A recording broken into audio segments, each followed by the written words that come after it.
Welcome back to the podcast. Today we have a very special guest joining us.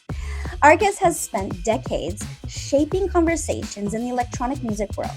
Beginning his career in traditional television broadcasting, he successfully navigated the evolution of media, embracing digital streaming long before it even became mainstream. Today, he hosts DJ sessions and interviews some of the most influential electronic music artists from around the globe. Please join me in welcoming Darran to the show.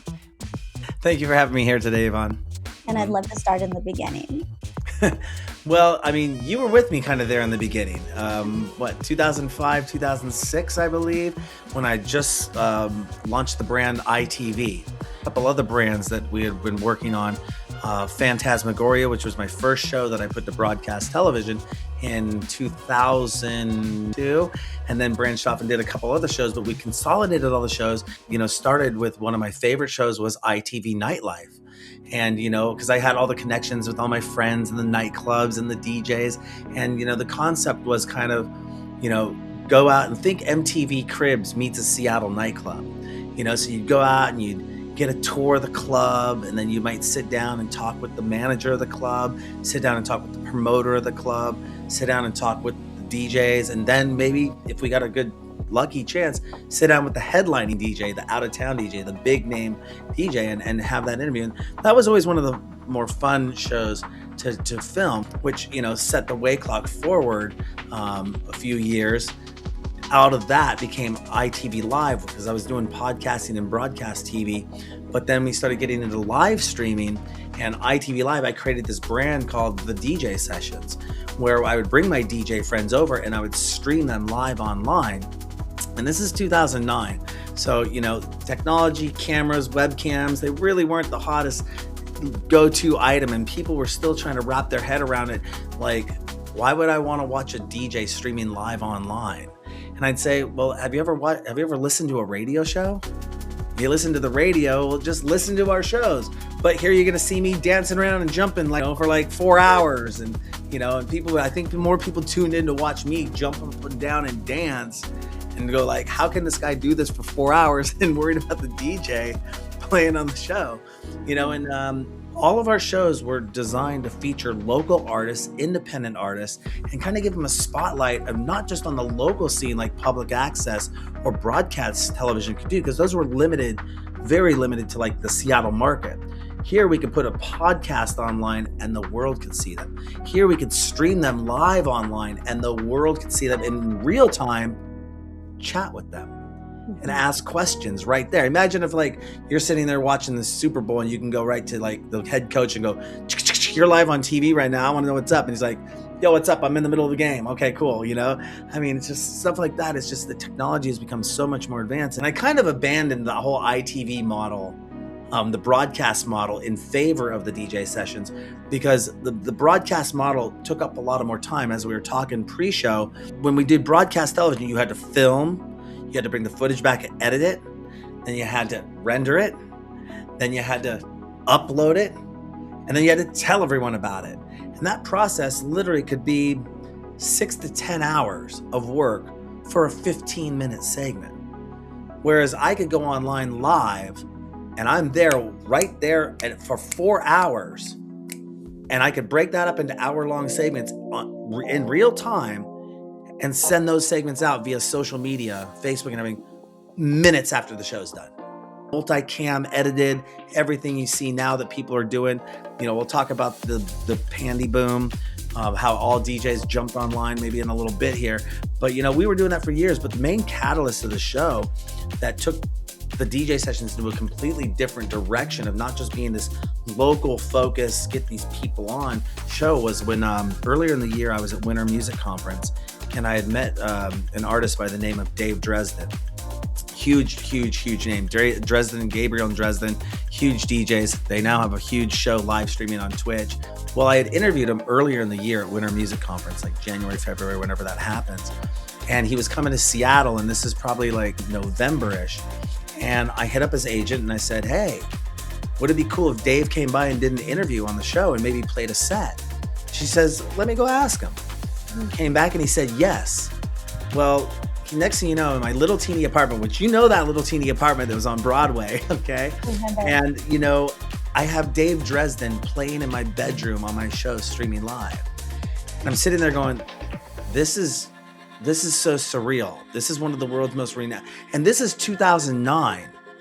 Dave is blowing up and becomes so much larger than life in the sense of in the worldwide spectrum of things. Household name in the industry, Gabriel and Dresden. And here I am having him in my bedroom playing on my live streaming show in 2009. And I said, I'm on to something here. Because if I can get the celebrity artists on the show, and I can already get the local artists on the show, but if I can get the celebrity artists on, well, that can be the attraction for people to want to tune in, and then they'll get more exposure for the local artists as well.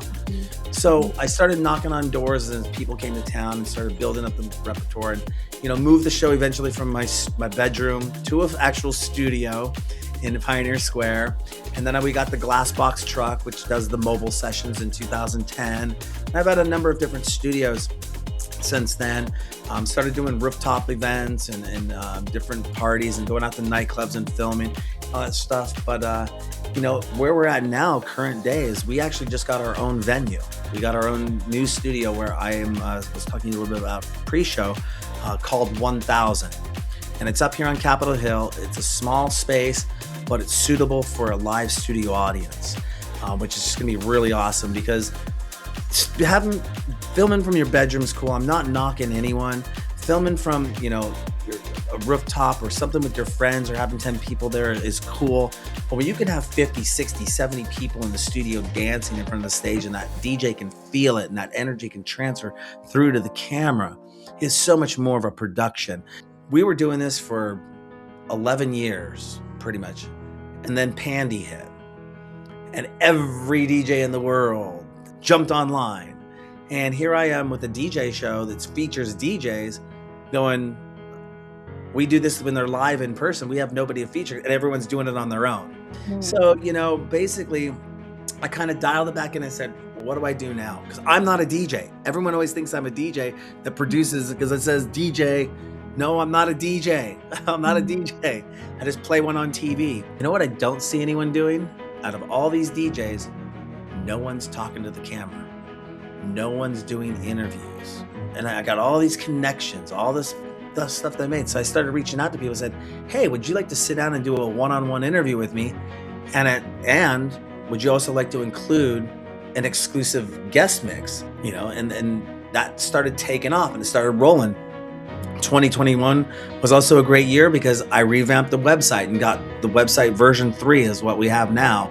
Because if you go back in the Wayback Machine, you can see the first version of the DJ sessions from 2013.